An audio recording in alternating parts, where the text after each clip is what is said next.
Mass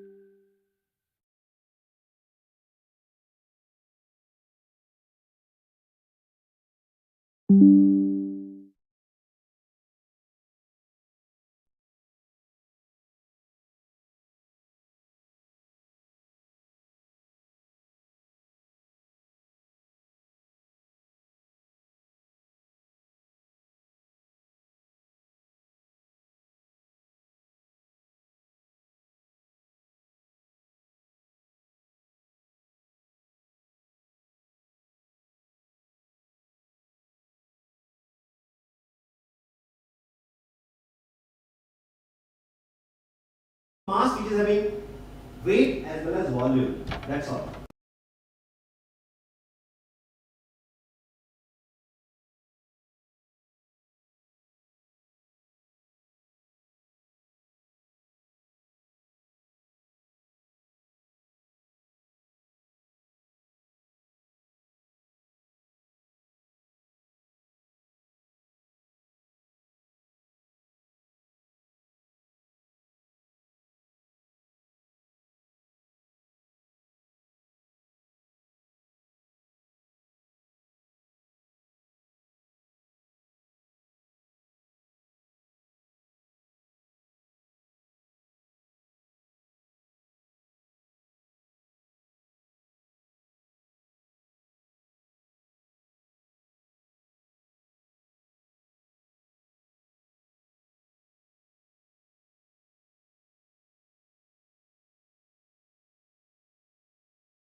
perspective of life to reveal the Dhyan.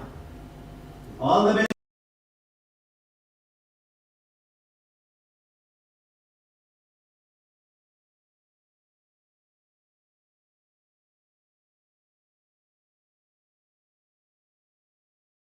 Us. I call upon Professor Vaibhav Deshpande sir to introduce our chief guest.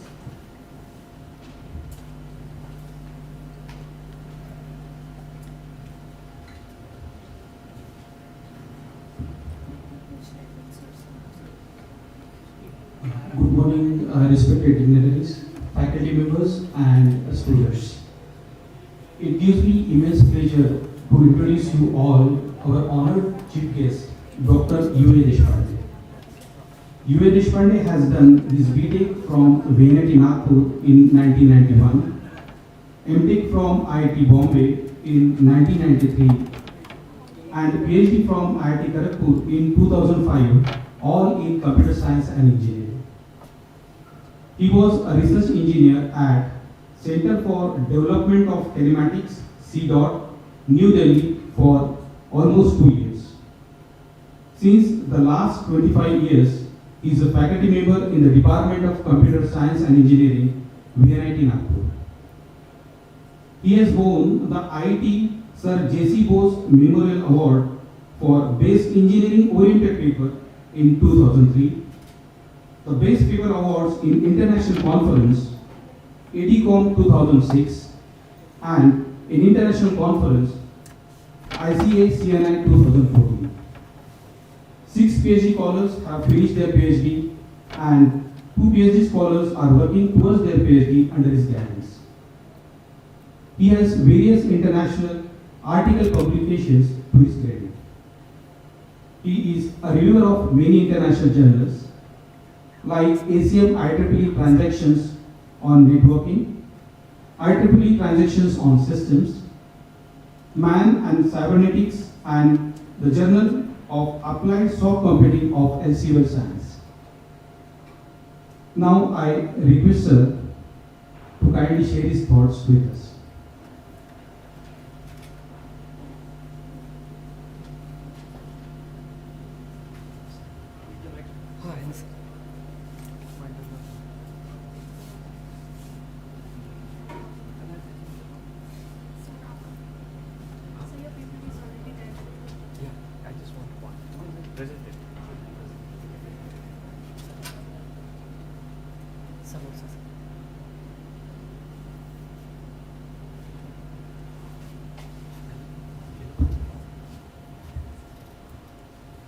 Good morning, everybody. Really a learning experience to listen to Father Paul and to Professor Surendra Gole, which actually took us on a different plane altogether, the spiritual plane. And as has been rightly pointed out, that is something which all of us wish to achieve sometime in our life. I am, a small man. I would be speaking at a very low level, mainly about technology and the application. I definitely do not know much about spirituality, even though I am I have a lot of interest in that. And please consider me as just a learner in that part. So let me begin. So the topic which I have chosen for today, which I wish an involvement from all the students in whatever I will be presenting. There are lots of slides. I have been given 35 minutes. The content out here is typically the introductory lecture which I teach at VNIT Nagpur, which itself takes 4 hours. And whatever techniques which I will be discussing, will be giving a glimpse of them. That is the content of the entire semester's course. Okay, so for 35 minutes we would be focusing on very few slides, but I want your participation and welcoming questions. I would definitely want a dialogue rather than just a monologue. So the topic is about developing intelligent systems, the core of AI, right? So what all is AI and what techniques are involved. So let's start with this. So first a brief introduction about the topic, and then the motivations and success stories of AI, what all of us have heard about. Then we will be talking about what do we mean by an agent and designing of an agent in an environment, and that is the core of AI. We will see how the environment deeply influences the way we design the agent, and therefore the algorithms which are involved in designing those agents, how they should be developed is something which we will see, that interaction between the environment and the agent. Based on the type of the environment, we will just get a glimpse of 3 types of agents. The first, which are called as search-based agents or problem-solving agents. The search-based agents or problem-solving agents which work in an environment which is said to be fully observable. The second type of agents which are knowledge-based or logic agents which work in an environment which is partially observable or semi-observable. And we will see the difference between the two. And finally, when we have to deal with the real world where there is a lot of uncertainty, we will talk of an agent which works in environments which are uncertain, where nothing can be taken for granted. And before we start, as all computer scientists and all workers or students of artificial intelligence, we must pay tribute to Alan Turing. I just want to know in this lecture hall who doesn't know Alan Turing? Great. So everybody must have has heard this name, and definitely you would have studied the Turing machine in the theory of computation kind of course where he gave a model. And remember, the model which he gave was a precedent for the actual realization of the computer. Okay, so it preceded the actual computer out here. Now I want a question which is in the positive, answer in a positive direction, a question in the positive direction. How many of you have seen the movie The Imitation Game? Great, I see a couple of dozen hands, very nice. Those who haven't seen, please see it. It's a movie on the life and work of Professor Alan Turing, who was a computer scientist and a mathematician in the UK. And while he was working on cryptographic algorithms, applying maths to design algorithms to decipher codes, he was requested by the British Army to serve them and to design a cipher or a decoder with which the messages which were exchanged by the German Army and Navy could be decoded. He worked out there. Finally, with whatever techniques he had proposed during those days, the Allied forces, the UK got a major advantage of prior information about the strategies which the Germans would have used, and many people attribute the defeat of Germany, at least in the UK part, based on the work which Professor Alan Turing had done.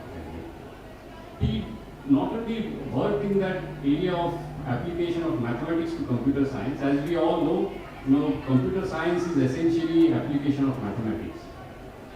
Now all of you are engineers, you know computers are just dumb devices. They can do very few operations: addition, subtraction, multiplication, division, few logical operations, and or not, etc. Nothing beyond that. But how is it that we have created a machine which is so powerful? It's our intelligence that we encode inside, right? The computer itself is just a dumb machine. And how do we do that is essentially something which we will try to understand out here. Right? And one of the main things that is involved in designing any algorithm is that given a problem, we should be very able to formalize it mathematically, precisely, because at the end we have to implement, or the algorithm that you will be implementing has to be realized on this dumb machine which we call as a computer. Unless it is mathematically formalized, we cannot hope to do that. Okay, so systematic operation, application of the very few operations which a computer can have, we are able to realize so many things, and now AI is all prevalent in this type, ubiquitous. In 1950, even before the first computer was written, one of the challenging questions which Professor Alan Turing posed was, can machines think? Again, one of the challenging questions which Professor Bole mentioned, whether matter is, or mass is the only thing, or there is energy, and then Einstein kind of challenged that.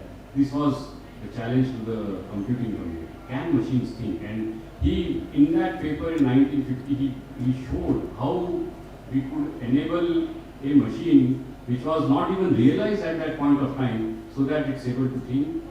And he was the first person who also developed the chess program, the first chess program. All of us attribute intelligence to the game of chess, right? Because if somebody who plays chess well, we know that that person is intelligent. Professor Alan Turing was the person who had written the first program. And if you see the movie, the decoder which he had designed was working on machine which had got gears and all kind of strange artifacts even before the vacuum tubes were invented. Right? So that's the foundation on which we are all there, and that's the viewpoint which all of you must take when you learn about Turing machines. Think about the model which was existing at that point. Then there is this Turing test which I will not go to in the interest of time. We say when would we say that a machine is intelligent? And the movie has various instances, so I urge you to take a look at it again. In 1950, he predicted that by the year 2000, we would be able to build a machine which would be intelligent. To understand this, let me quickly pose or explain the Turing test. What he said was, if we pose a question and if there are two parties on the other side which are not visible to the questioner, and the questioner is not sure whether the answer is coming from a human being from the other side or an automated entity from the other side, then we can say that the automated entity is as intelligent as the human being on the other side. Right? That was this Turing test. And Alan Turing said in 2000 we should be able to build a machine which would be able to fool a person that the answer is actually coming from a human being. And we have really come quite far. All the search engines that we use, typically whenever we pose a query, mostly it's in the first few initial pages we have an answer there straight away. We have come quite far ahead, and we would keep on progressing, but that's something which he had predicted way back in 1950. He also showed or explained what would be the major challenges which the community, the AI community would face. The first challenge is about the computing power. The problems which we try to attempt in AI, all the problems are computationally hard. As computer scientists, all of us know that when we say something is computationally hard, we say that it doesn't belong to the class P. That is a problem which can be solved in polynomial amount of time. Okay. If a problem which is hard will typically require exponential amount of time for us to solve. How bad is exponentiation? To that, in a couple of minutes, let me narrate a story out here. So let's assume that this actually happened. That's what somebody told me. That there was a king who was playing the game of chess, and with his friend as the opponent, and he was very happy that since he was in a winning position. While he was doing that, a beggar or a poor person just walked down the aisle, and since the king was in a happy mood, he just waved him in and said, "What is it that you want? Why are you begging?" He said, "I'm a poor person." The beggar said, "I just want, my needs are very few. What I want is that you put 1 grain of rice on the first cell of the chessboard." All of us know chessboard is 8 x 8, 64 cells. Put 1 grain of rice on the first cell of the chessboard, put 2 in the second cell, put 4 in the third cell, put 8 in the fourth cell, put 16 in the fifth, and so on. All of you must have guessed it, right? He is essentially saying 2 power I, where I is the cell number, right? By the time, and the king ordered his men to bring a sack of rice and an empty sack, and he kept on putting in the grains. By the time they reached the 50th cell, the entire granary of the king got wiped away. The king became poor, the beggar became rich. That's this exponentiation. It grows so fast. And this actually is, I am seeing sigma 2 power I, where I goes from 1 to 64. So it's summation, but even that number 2 power 50 is so huge that we can't imagine how many operations it will require. Even with the most modern, highly parallel machines, it might take us years to solve. So the problems which we attempt in AI are of that type. Highly raw computation is required. And then, since we have a machine with limited capabilities, how do we work in an environment and how do we build an algorithm which actually is able to give us an answer or will be able to terminate in realistic time is something which the AI community has to deal with. That's the first challenge. The second challenge is about computing in itself. All of you who have done this course on theory of computations would have been taught about the halting problem of the Turing machines, right? Yeah. So so it is one of the classic problems where you cannot have an algorithm ever. It's an undecidable kind of a problem. One of the challenges which the AI community has when we talk of agents which work in a partially observable environment is that they have to code up the environment or the world in some mathematically sound logical formalisms, and we need to compute on that. Turing, along with his PhD supervisor Alonzo Church, both of them gave this Church-Turing thesis which said that the reasoning in a language which is called as first-order logic, with which we encode the rules of the world inside the brain of the computer or the memory of the computer, the reasoning mechanism is undecided. Okay, that puts a huge challenge. We now cannot attempt to have any algorithm for reasoning in that particular, and that's something which all the computing community must be able to understand and appreciate. Nowadays, just as an aside, I am digressing a bit, but please pardon me for that. Nowadays, what we see that everybody is comfortable with programming and using algorithms and some APIs and learning few tools and developing applications. So not just students from the engineering discipline, but everywhere else, right? So programming and this skill is like basic mathematics, and that's what we want, that everybody should be able to do it. Then what is the specialty of the computer science engineers or the IT professionals? That is where we have to think about. First is how to handle this tractability issue about making things work in finite amount of time and memory or any other resources. That's about efficiency. And second, first of all, understand whether and whatever we want to design, whether we could ever have an algorithm for that. Is it a decidable problem? And that's a key thing. And Turing showed that this is reasoning in first order logic is not decidable, and therefore it's a challenge to the CS community to have a subset of the first order logic such that it becomes decidable, and therefore we could work with it in the practical way. He also suggested various components of AI. AI has been it has got its roots in many fields. One of them, of course, is philosophy, and others in engineering and mathematics, of course, and economics and so on. Some notable achievements of AI. How many of you have heard of the first one that Deep Blue beat Garry Kasparov in 1997? Kasparov was the reigning world chess champion at that point, and there are videos, you can see it on the YouTube also, that he was so frustrated that a dumb machine is able to beat him. Okay, and we will definitely not get the time to discuss the algorithms which were there inside Deep Blue, which helped to beat Kasparov.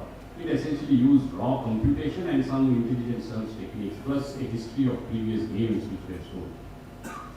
Kasparov, of course, was intelligent, and he is intelligent still. So he kind of understood what would be the issue, or what is it that the Deep Blue machine, which was IBM's patented machine, and that actually led to the success, the financial and business success of IBM, and it's still there. he in a couple of years he kind of prepared himself and asked for a rematch from IBM. IBM refused at that point.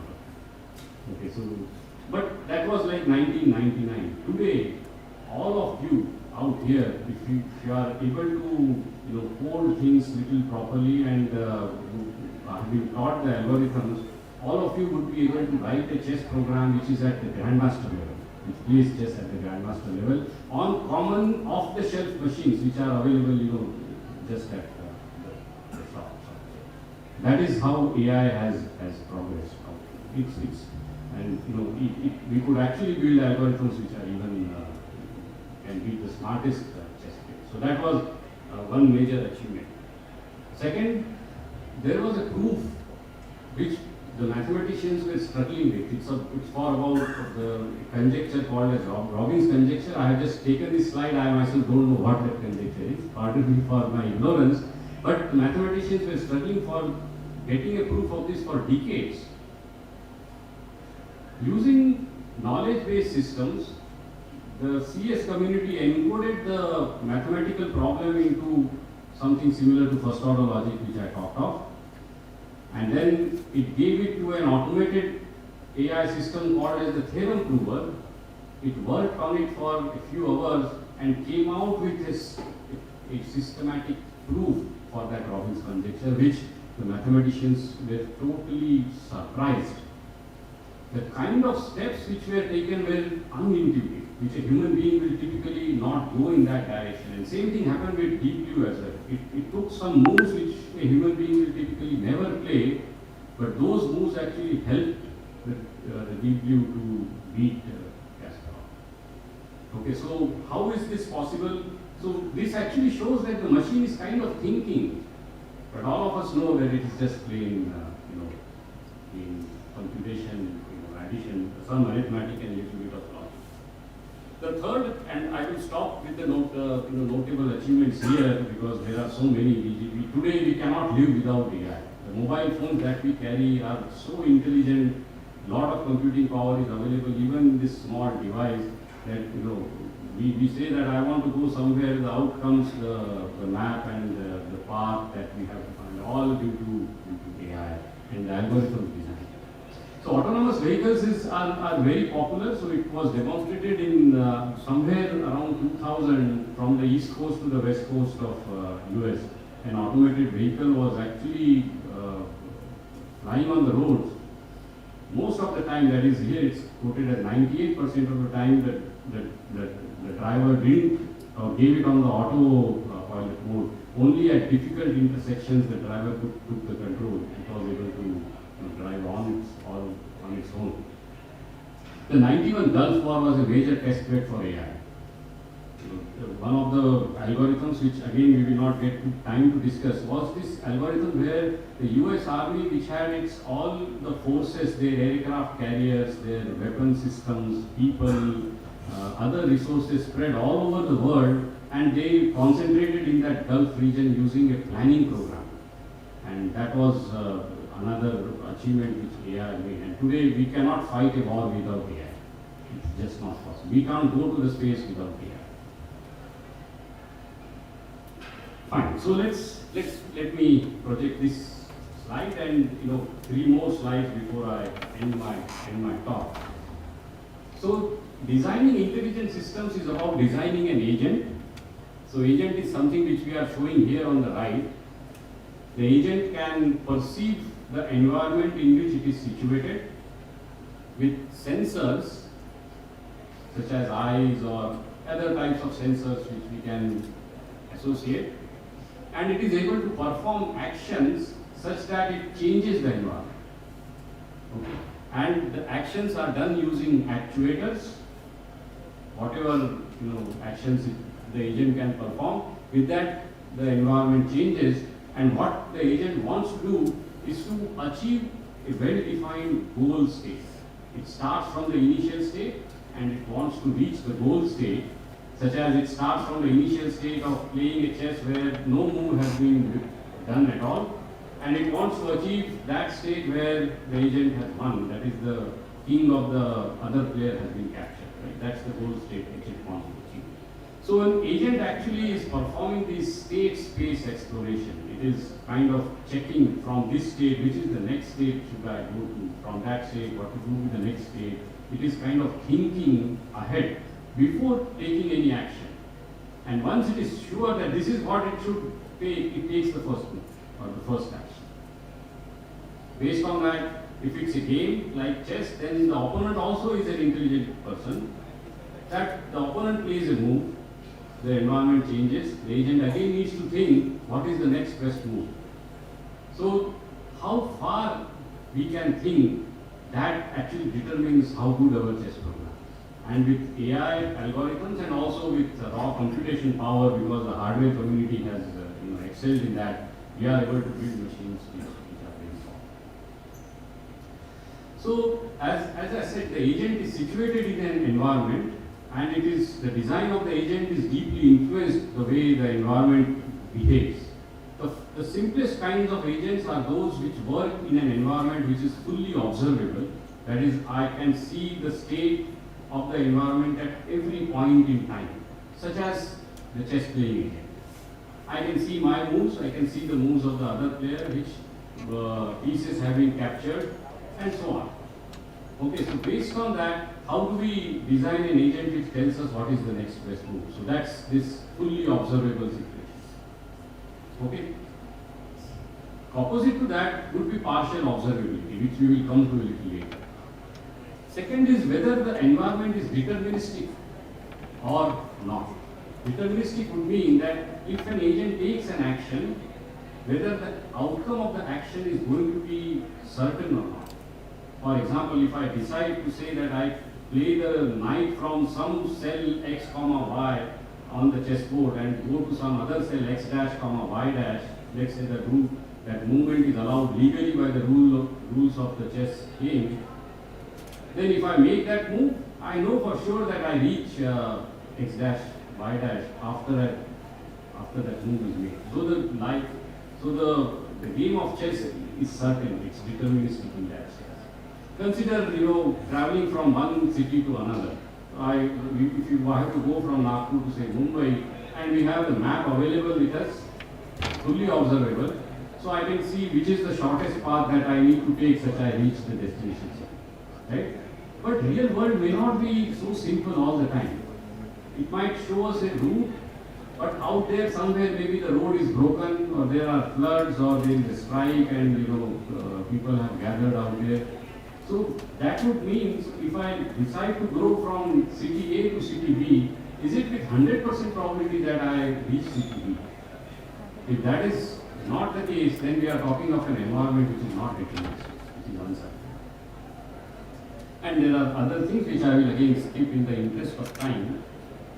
So to design agents which work in the fully observable environment, we have what are called as search-based or problem-solving agents, which essentially do this state space exploration. Start from the initial state, find out what should be the next move, see the next state, and so on and so forth until it achieves the goal state. Few examples: route finding. So this is map of a country called Romania, where let's say initially the agent is at this city called Arad, and it wants to find a route to this city called Bucharest, which is the capital of Romania. The map is already given to the agent, so it's a fully observable environment, and it wants to find a path. What should we use here? All the students who have done algorithms course? Yeah, Dijkstra's, I heard it. Correct. So Dijkstra's algorithm, order n log n, can give us, but that works in a situation which is certain, everything is certain, and where the edge costs are known up priorly. Consider a situation where the edge costs say what is the amount of traffic flowing on that road. Then it is dynamic, right? Because maybe in the morning the traffic is light, in the evenings it becomes high. So the edge costs change, and still how should we be able to find an optimal path is a question which we have to deal with. Most of the resource allocation problems are also of the fully observable type. Let me give an example which is there out here. Let's assume that in this beautiful campus which we have in this institute, let's say we want to set up a wireless network. And to set up a wireless network, we have to install these access points, or also called as the base stations, on some strategic locations. Let's assume that somebody has done a survey and found out the strategic locations where these towers need to be erected, and the Wi-Fi or the wireless equipment is placed on them. But we know from electronics that if there are two wireless devices which are within certain threshold distance, then their signals interfere and the throughput plunges, or we may not be able to send any message through.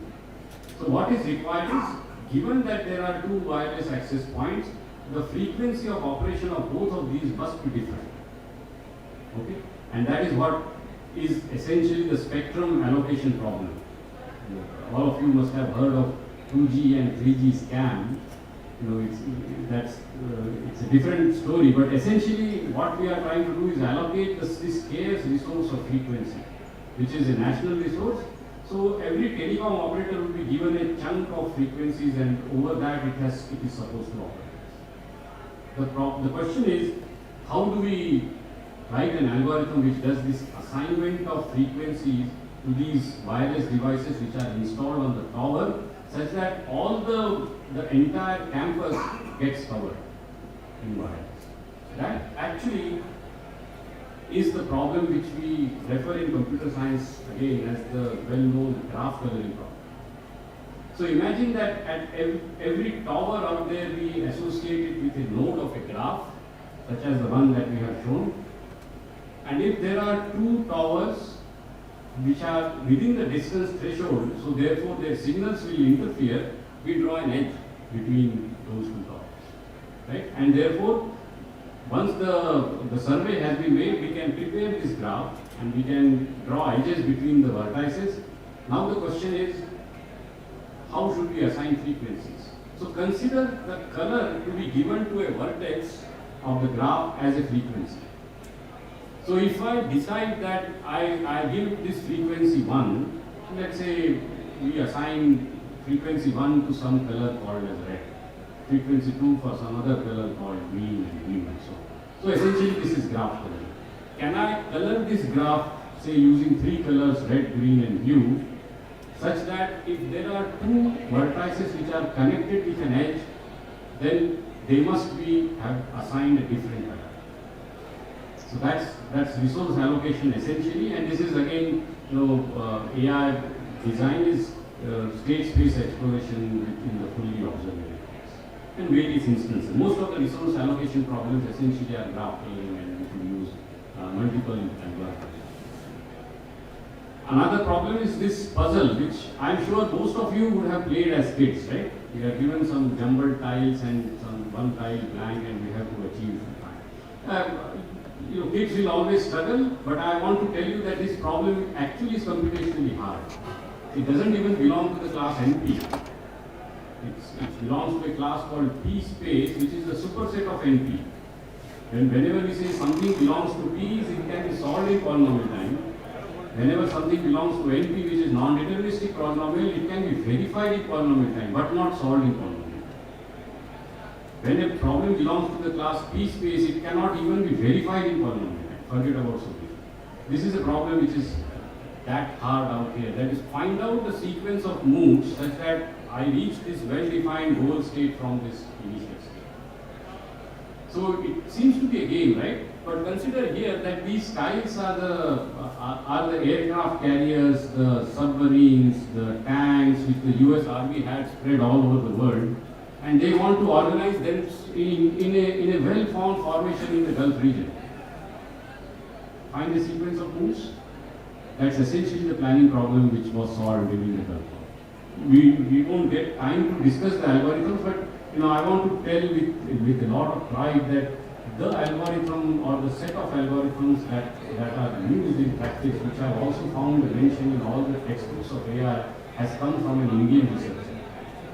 And he is Professor Parthapratim Chakravarti, the ex-director of IIT Kharagpur. Okay, he proposed this algorithm called as memory bounded A star, with which we we could design various kinds of panels. Not just that contribution, many other contributions about how to have realistic realizations of the first order logic so that it can solve the etc. Okay. So far we have seen agents which work in an environment which is fully observable. Now let's relax. Can we consider a situation where the environment is not fully observable? That we see all the time. Suppose somebody is not well. We go to the doctor, we tell our symptoms.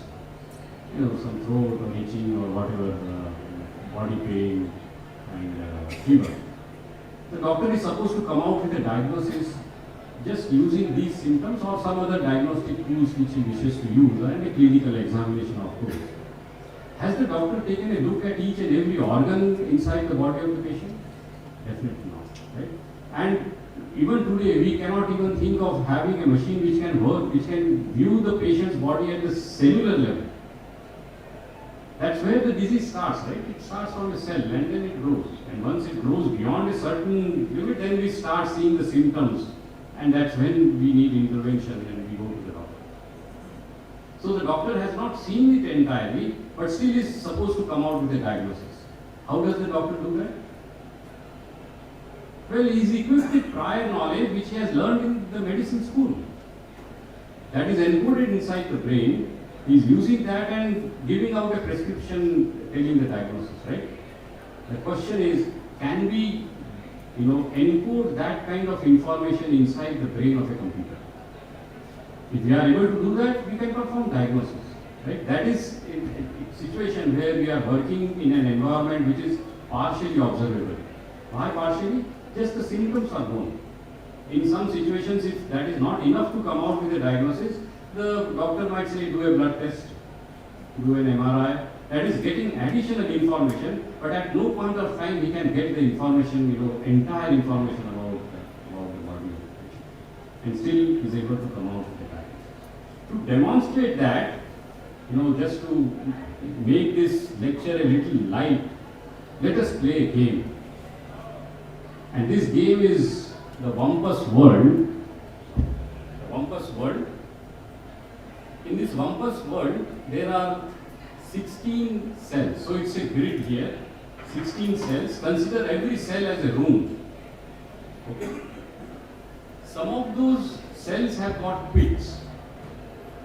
And this is our agent that we are trying to design. The agent has to achieve an objective, a goal, that is, it has to reach a cell where there is gold present. So once the agent enters into the cell where there is gold, the gold glitters, the agent can perceive that glitter and therefore understand that it has achieved the objective. Right? But if the agent enters into the cell where there is pit, the agent will fall into the pit and die with 100% probability. So we are still talking of a certain world, nothing uncertain now. But the environment is kind. It says that if there is pit in some cell, then all the adjacent cells we perceive a breeze. Okay, there is some breeze comes out because of the existence of a pit.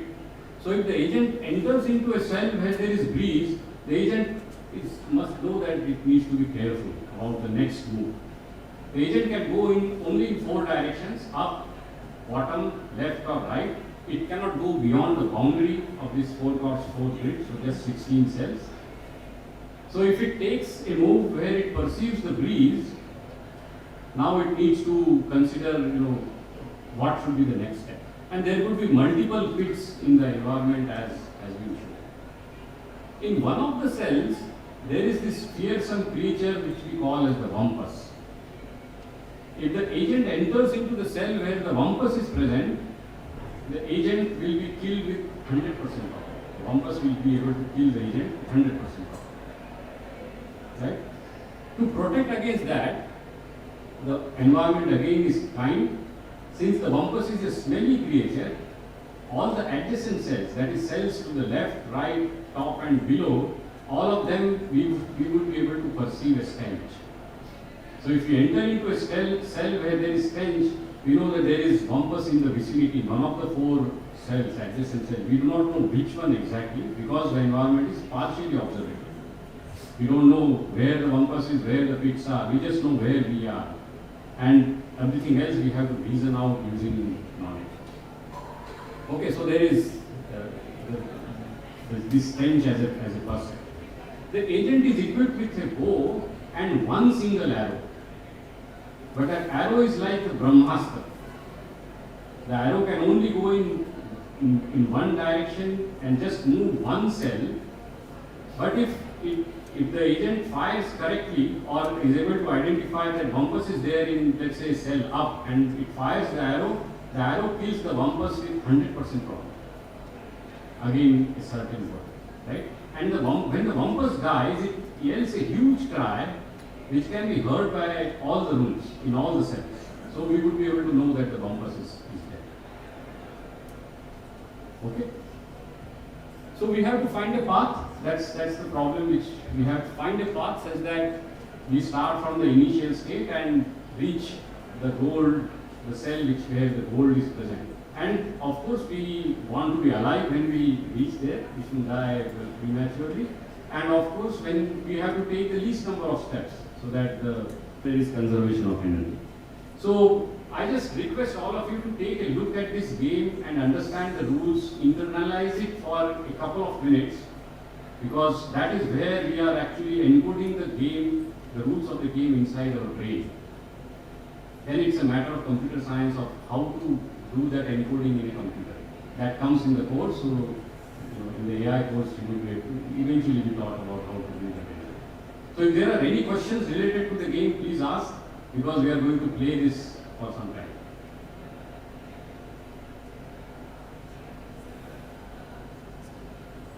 Okay, fine. So let me move. So this is the first instance of the game. Let's say the agent starts at this cell 1, 1. That's the agent A which we have shown. It finds itself alive. So therefore there was no pit in 1, 1. There was no bumpus in 1, 1. But it invokes its sensors. It has got these sensors of sensing the stench or sensing the breeze or sensing the glitter. It invokes all the sensors, it finds that it gets nothing. So there is no glitter, so gold is not there. There is no breeze and stench either. Right? So therefore we have written OK there. So what should the agent do? At this point the agent can take any of the two actions that it is permitted to take. It can go to the right or go up. It cannot go to the left because that's the boundary, and it cannot go down because of the boundary there. So suppose the agent decides to go up. So it reaches this cell 2, 1, that is row number 2, column number 1.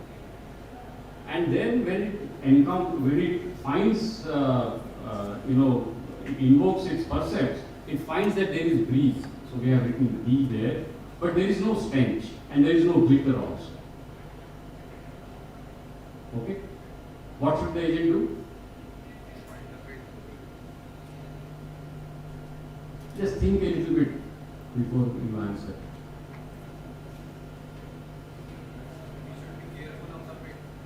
Yeah, of course. What would you do if you were placed in such a situation? Yeah? Come back, right? Come back, correct. So come back.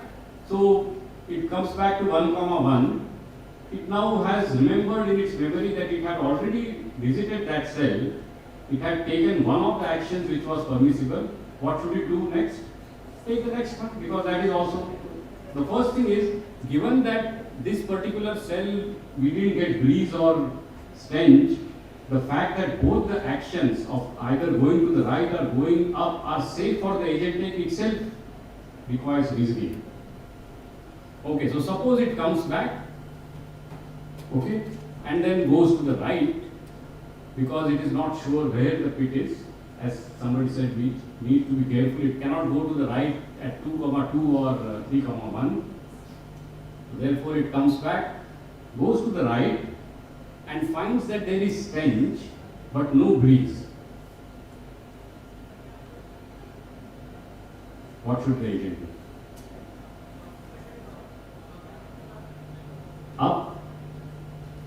So you mean to say from here to here? Why? Where is the compass?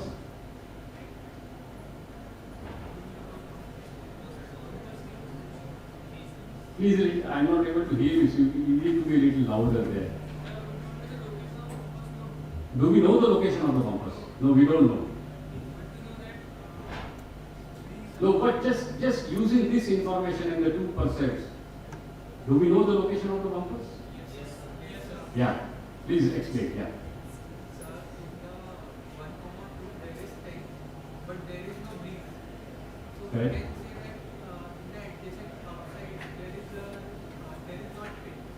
Okay. And in 2,1 there is breeze, but No stench. no stay. Right.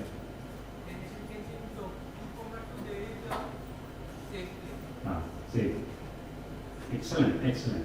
Where is the compass? Let me stretch you a little bit. Right side. Here, right? And where is the pit? Up. Here. Can we say that a person who has come out with this reasoning is intelligent? Should we say that? Of course. What's your name, please? Mehul. Excellent. Perfect reasoning and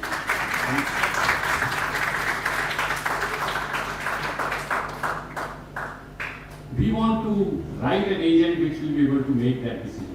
It is pretty complex to come out with that. I will require, I typically will take 4 lectures for me to come to first encode the rules and come out with a proof which says that this particular cell 2,2 is safe for us to take. That is a lot of time which we have to spend in the class, but see how quickly your brain has answered. How quickly you have internalized the rules of the game and you have played it yourself safely. Right? That is, so tomorrow if you are able to build a machine which is, as powerful as that we will have achieved, which, spirituality says that we probably will not be able to do that. And that's, there is some solace in that as well. Fine. So, with whatever reasoning which we have got, there is, we have concluded that compass must be there and the pit must be here. This cell is safe, so the agent can take it. Suppose the agent takes it and finds that it is okay, there is no stench or breeze, so both the two other moves are safe for it to take. So it takes one of the moves, go to the right, sees the glitter, G, that's this third percept G out there, and therefore there is gold, it has achieved that. Right? So that is the first instance of the game. Let me stretch you a little bit to really understand where AI is taking us. Let's say we start again, afresh.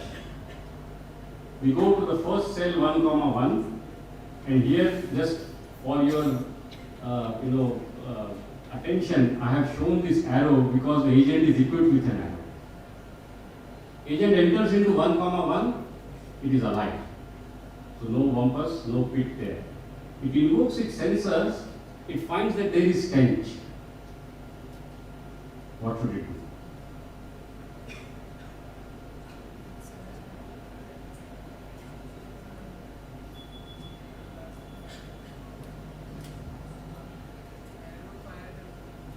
Yeah, somebody please. Yeah. We can fire the arrow to check whether So where should it fire the arrow? in any direction. Any direction. Suppose it decides to fire it up. What will The compass is there, the compass will be killed. And Yeah. you will hear the cry of the compass and you know that there is no compass in the grid now. So Correct. you take the safe side option. Right. And even the right side is also safe because the compass is there. Right. But suppose it doesn't hear a cry. Then we know for sure where the compass is, right? That is exactly what physicians do when they say, "आप एक MRI scan करके लेके आओ."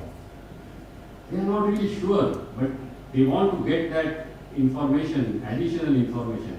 So take a diagnostic test to make sure that either they want to rule out certain possibilities, as we are saying, fire an arrow in some direction. If you don't hear a cry, go in that direction because we are sure it is safe. If we hear a cry, we have killed the compass. Both the cells are safe. So that is what we need to do, perform actions in order to overcome this partial observability. And that is what we need to do all the time. That's the second instance. Let me stretch you a little further. I've seen a lot of answers and intelligent audience. So this is the third instance. The agent comes at 1, invokes its percepts, everything is fine. It can go either up or right. It decides to go up. It finds breeze. The first instance that we have seen. And there we had reasoned out that if that is the case, it should come back. It comes back, and the only other action it can take is go to the right. It goes there, invokes its percepts, and finds that there is breeze. Earlier there was stench, in this case there is breeze. What should the agent do?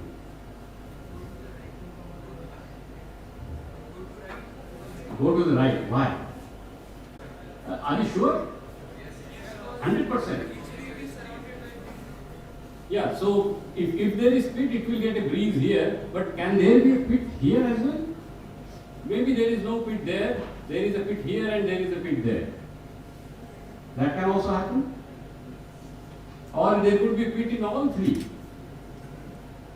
Can we say for sure that the pit is not there in 2, but still you came up with an answer?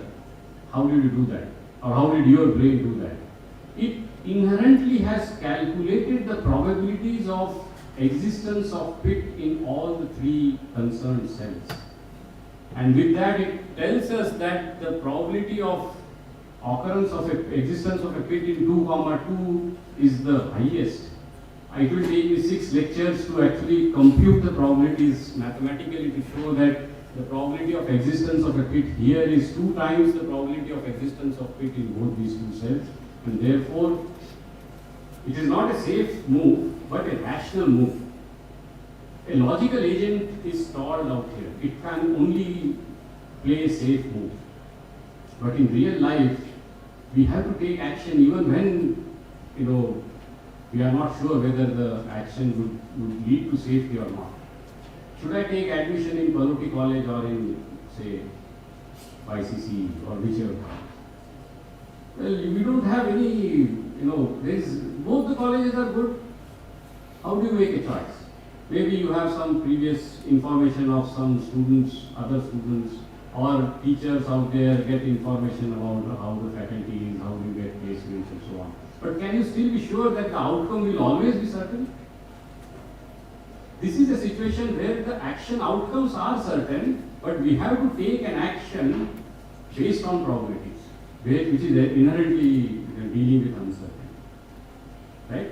And so that is about probabilities. If everybody permits me, let me give one single instance or one single example where we have uncertainty, true uncertainty in the action outcomes.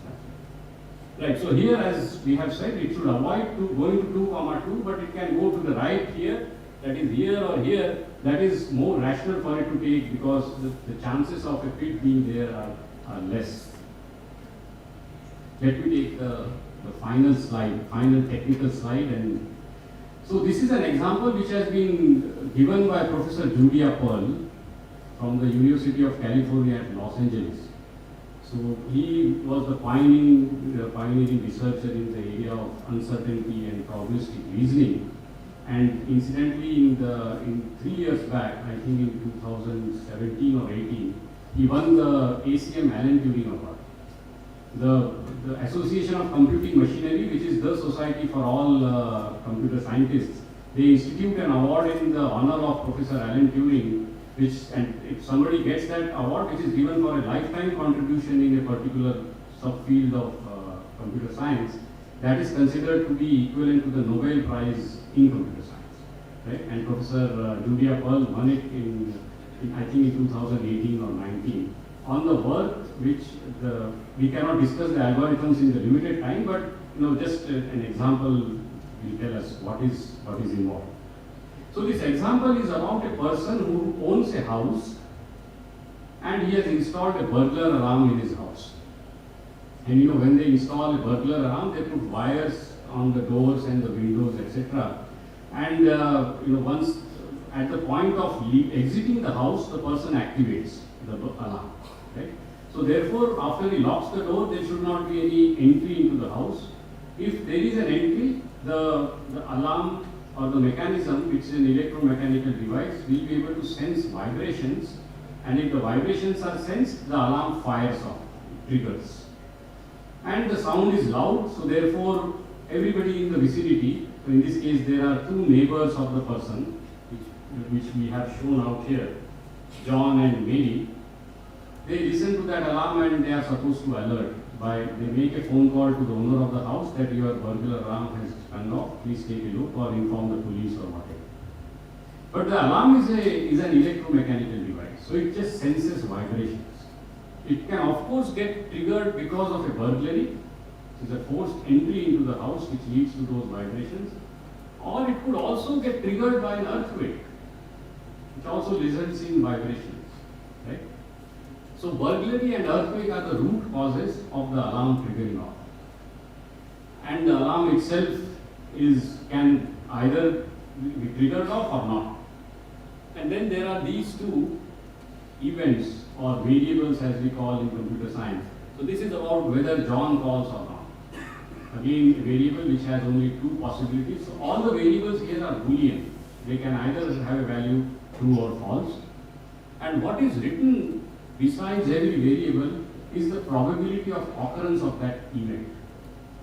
So the probability of occurrence of burglary is 0.001, while that of earthquake is 0.002.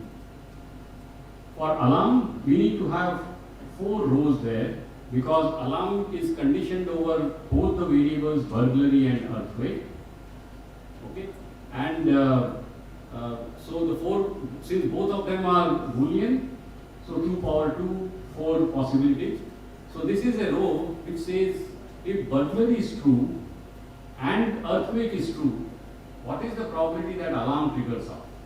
Which is 0.95. So 95% of the time the alarm will trigger off, but there is a failure. Finally, it's an electromechanical device. So 5% times it may fail to trigger off, even if there is burglary happening and an earthquake happening both. The second row says that if burglary is happening, but there is no earthquake, it's false, the alarm will trigger off with 94% probability.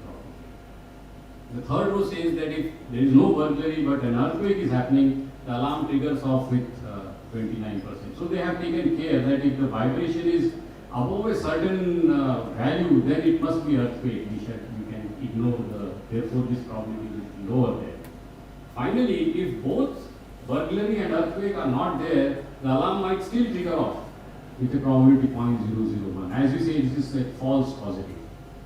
Okay, so that's this probability distribution table for alarm. And now we have these two events of whether John calls or Mary calls. They are conditioned on this variable alarm. So if alarm is true, John will call with 90% probability, 0.9. So there is a 10% failure. John may miss out on listening to the alarm, maybe considering it as some other noise, etc. But there is a false positive also. Even if the alarm doesn't fire off, that is, it is false, John might still, confuse with some other noise, maybe a vehicle passing, etc., and consider that to be the burglar alarm, and with this 5% chance he might call. Similarly, there is this conditional probability distribution table for Mary calling. This framework, if you see, this is actually what we know in computer science as a directed acyclic graph, DAG. Right? There are no cycles in the graph because there is no circular dependency there.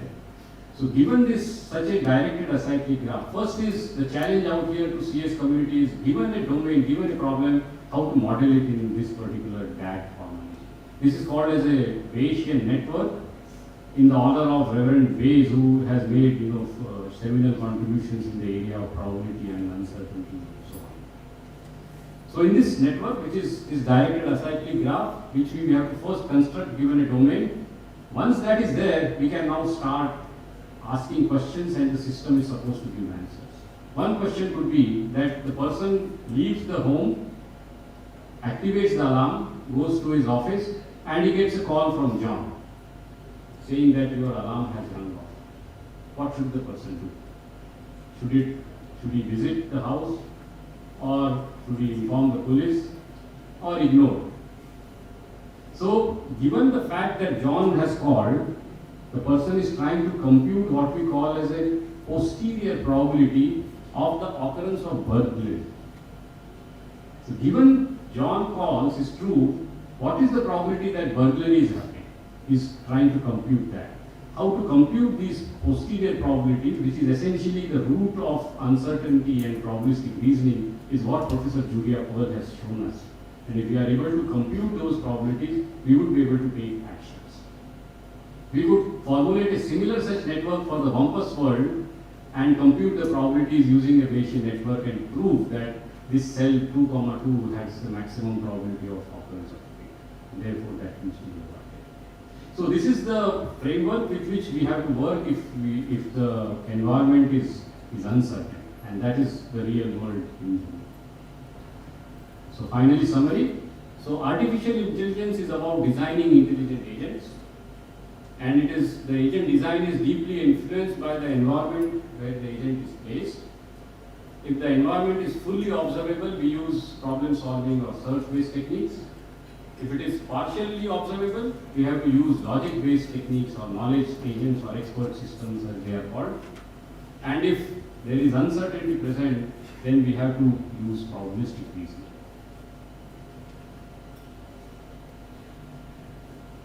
These are the references. Most of the material which I have taken is from Stuart Russell and Peter Norvig, an excellent book, Artificial Intelligence, a Modern Approach, the textbook of all universities across the world for teaching AI. Okay, and the algorithm, a memory bounded A star, which Professor P.P. Chakravarti presented, is actually has found mention even in this book. And there are others from where I have drawn the lecture. None of these is my contribution, so I need to be truthful here. I'm not being modest. Nothing is my work out here. I'm just presenting, hoping that I made you motivated enough to pursue this as a career. Thank you. Thanks a lot for the time.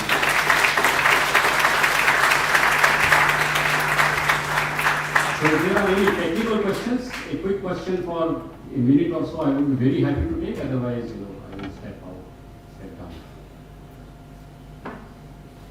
So I have one question. Yeah, please. Could you put the previous slide? Yeah. In that, why the distinction between John and Mary? Both are human persons. Yeah.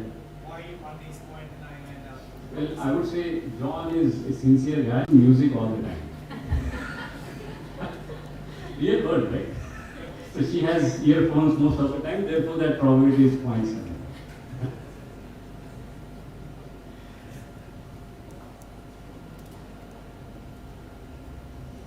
Okay, thank you very much. It is a pleasure to talk. Thank you.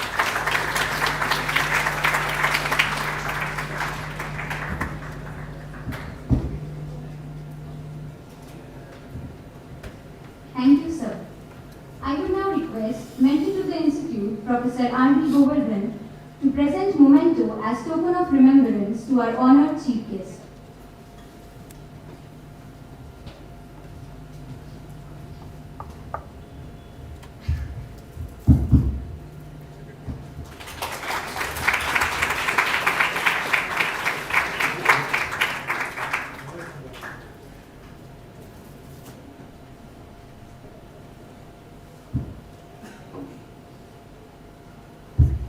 I request all dignitaries to come forward for unveiling the conference proceedings.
request Professor A.D. Pathak sir to propose vote of thanks.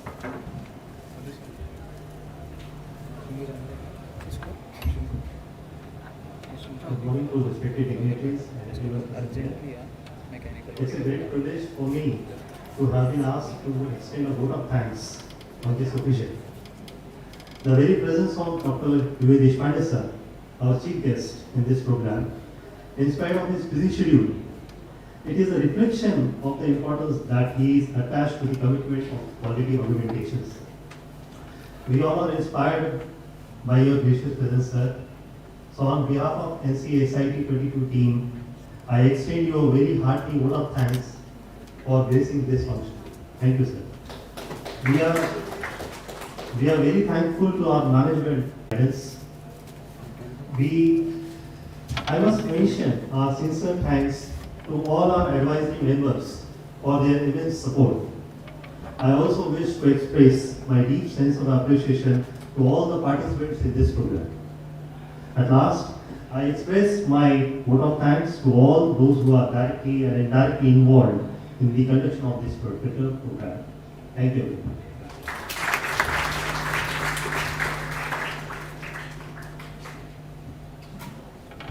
I request you all to kindly rise for the national anthem.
Request all dignitaries and computer engineering faculty members to come forward for a group photograph.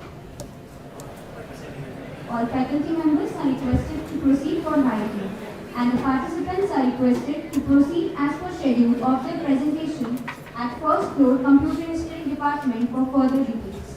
Thank you and have a wonderful day ahead.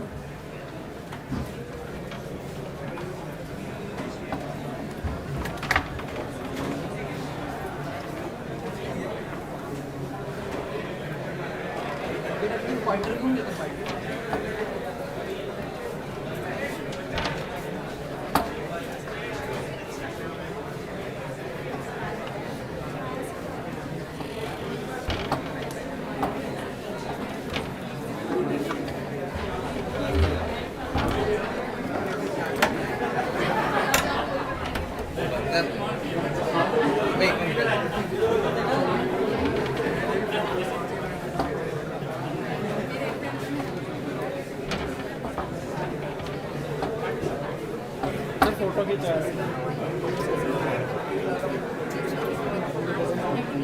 अपन निकालेंगे